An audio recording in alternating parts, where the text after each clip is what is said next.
Olá, sejam bem-vindos ao meu canal. Você está no canal da Nancy para assistir mais uma reflexão nas sementes do Evangelho.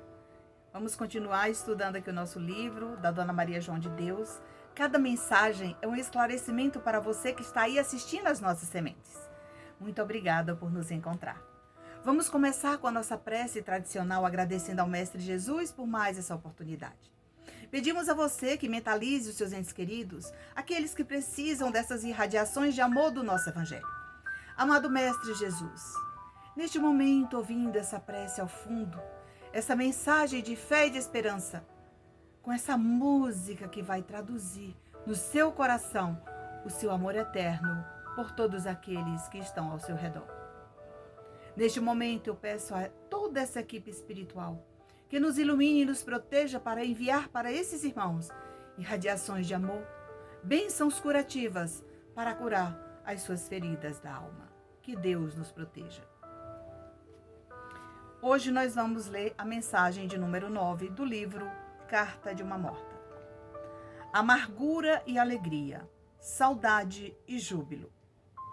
Despertei novamente e vi-me ao lado de uma legião de seres que se achavam genuflexos como eu.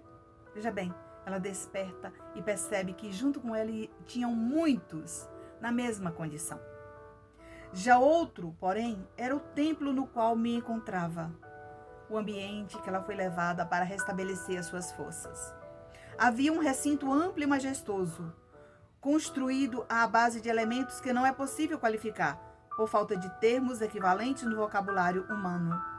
Então ela percebia aquela construção onde ela estava, que era plasmado pela mente dos espíritos, aonde ela percebia a grandeza daquele amor daquelas criaturas por ela.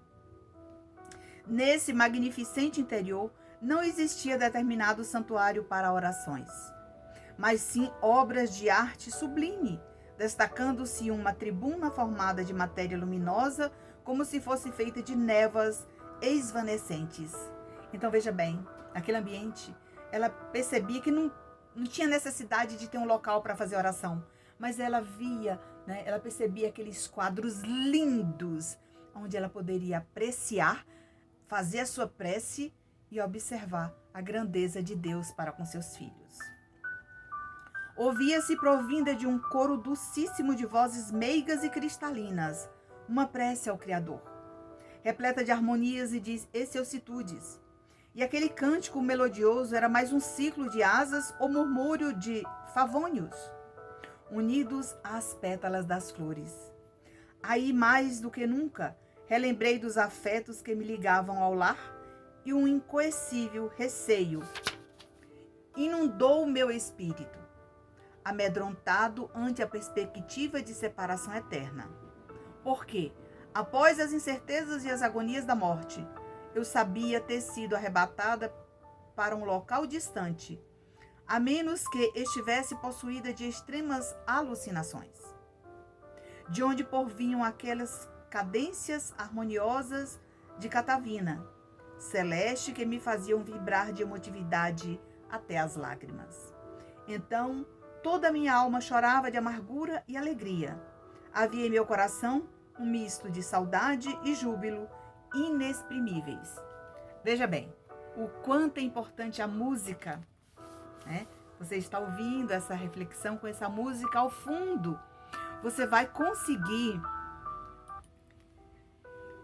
aproveitar esse momento para meditar. Viu que aqui ela ouvia música, ela percebeu as flores, o júbilo de tudo aquilo que ela percebia que não era falta anterior, mas ela estava se adaptando à sua nova morada, junto com aquelas criaturas que estavam ao seu lado. Veja bem, que lá do outro lado da vida ela conseguiu imprimir. Ela traz essas impressões através das cartas. Por isso estou estudando junto com vocês aqui na nossa Semente do Evangelho sucinta, um pouco do Evangelho e um pouco desse livro, que vai te ajudar a esclarecer muitas dúvidas que você tem sobre o mundo espiritual. E hoje, para complementar a nossa mensagem de hoje, vamos refletir sobre o capítulo 15, Fora da Caridade não há salvação, ditado pelo apóstolo Paulo. O item 10 é o último item do Evangelho, né? Desse capítulo do Evangelho, todo ditado pelo apóstolo Paulo. Aí ele diz o seguinte no item 10. Meus filhos, fora da caridade não há salvação. É o ensinamento moral que contém a destinação dos homens, tanto na terra quanto no céu. A caridade, feita com amor, tanto na terra como no céu, ela é bem-vinda, ela enaltece o seu espírito, ela angaria fundos, né? Com os bônus que você necessita para a sua evolução, tanto na terra como no mundo dos espíritos, é o que ele quis transmitir para você. Na terra, porque à sombra dessa bandeira viverão em paz. No céu, porque aqueles que a tiveram praticado encontrarão graça diante do Senhor, o que eu acabei de falar para vocês agora. Este símbolo é a luz celeste, a coluna luminosa que guia o homem no deserto da vida para conduzi-lo à terra de promissão. E brilha no céu, com uma auréola santa na fronte dos eleitos. E na terra,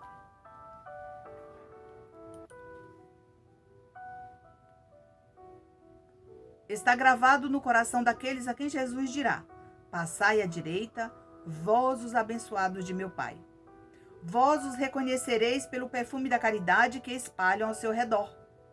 Nada exprime melhor o pensamento de Jesus, nada resume melhor os deveres dos homens do que este ensinamento moral de ordem divina. Então, nesse momento, esse ensinamento moral de ordem divina é a caridade. A caridade que você pode estar exercitando aí do conforto do seu lar, realizando o evangelho no lar para as pessoas necessitadas, para os doentes, para os aflitos, para os integrantes da sua família, os participantes do seu grupo, dos seus círculos de amizade, do meio social. Você pode orar por eles, que é uma caridade que você está fazendo. O Espiritismo não podia provar melhor sua origem do que dando-a por regra, pois ele é o reflexo do mais puro cristianismo. E com esta orientação, o homem nunca se desencaminhará. Dedicai-vos, meus amigos, a compreender-lhes o profundo significado e suas consequências, e nela procurar por vós mesmos as suas aplicações. Deixai que a caridade governe todas as vossas ações, e vossa consciência responderá.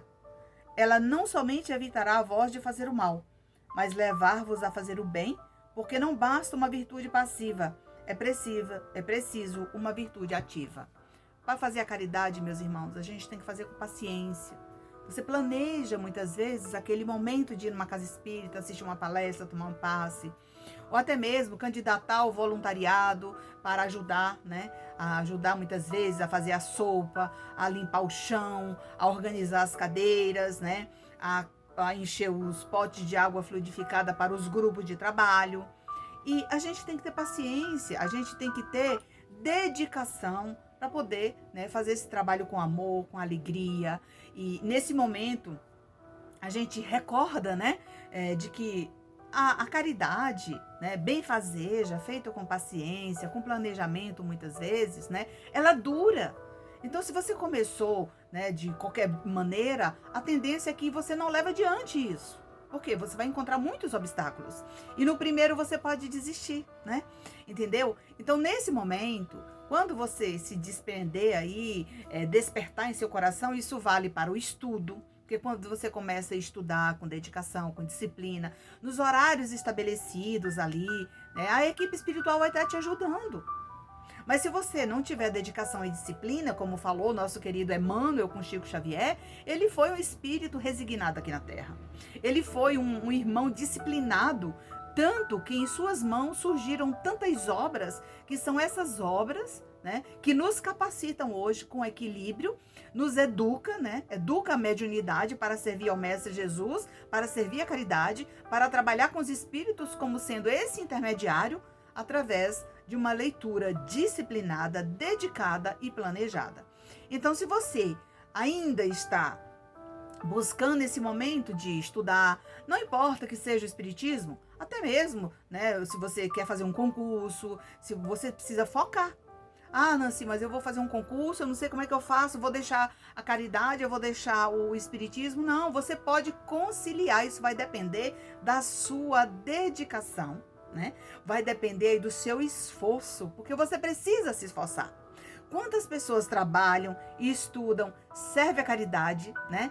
E obtêm bons resultados fazendo tudo isso. Como disse o apóstolo Paulo, né? Quando ele finaliza aqui a sua leitura dizendo: para fazer o bem para fazer o bem é preciso sempre a ação da vontade. Então, se você não tem vontade, boa vontade, sem boa vontade você não faz a caridade. Sem boa vontade você não toma a iniciativa de trabalhar numa casa espírita, mesmo sendo um voluntário. Então, esse voluntário, ainda que seja difícil, vale a pena você, né, buscar essa oportunidade para que você tenha um bom comportamento, para que você obtenha sucesso naquilo que você vai fazer com amor e humildade e desinteresse. Isso não pode, né, estar inserido aí o enaltecimento. Não, Nancy, eu estou fazendo isso porque, né, me disseram que eu tenho um dom. Não, mas você está lá por curiosidade, você não vai ficar por muito tempo, né? Como o apóstolo Paulo diz, para não fazer o mal, basta frequentemente não fazer nada, né? Então, continue fazendo o bem. Meus amigos, agradecer a Deus que vos permitiu desfrutar da luz do Espiritismo. Não é porque só os que a possuem podem salvar-se, mas porque, ao vos ajudar a compreender melhor os ensinamentos do Cristo, ele faz de vós melhores cristãos. Quando você é esclarecido através do Espiritismo, através de uma mensagem edificante que você recebe, de uma carta de um familiar, porque ela ali serve de estudo, de esclarecimento de tudo que ele passou do outro lado, você começa a mudar sua maneira de agir, de pensar, com tudo isso que você tinha dúvida, né? Que os vossos irmãos, ao vos observar, possam dizer que o verdadeiro espírita e verdadeiro cristão são uma só e a mesma coisa, pois todos aqueles que a praticam a caridade são discípulos de Jesus, qualquer que seja o culto a que pertençam. Então aqui, o Evangelho segundo o Espiritismo, o apóstolo Paulo, ele não quis falar que somente os espíritas, né, devem fazer a caridade, devem buscar essa oportunidade de servir, né, como um voluntariado numa casa espírita. Não, qualquer culto a que pertença, qualquer religião que você venha frequentar, né, se é numa igreja evangélica, igreja católica, se é no budismo, né, se é o espiritualismo, não importa, né? O importante é você servir a caridade, é sentir bem, né? Ajudando o próximo, acolhendo o irmão caído, né? Estendendo a mão para levantá-lo naquele momento que ele não conseguiu mais andar com suas próprias pernas. Se você gostou desse vídeo, curte, comente, compartilhe. Obrigado por nos seguir, nos encontrar. Obrigado por esse momento sublime em nossas vidas, nessa reflexão do Evangelho.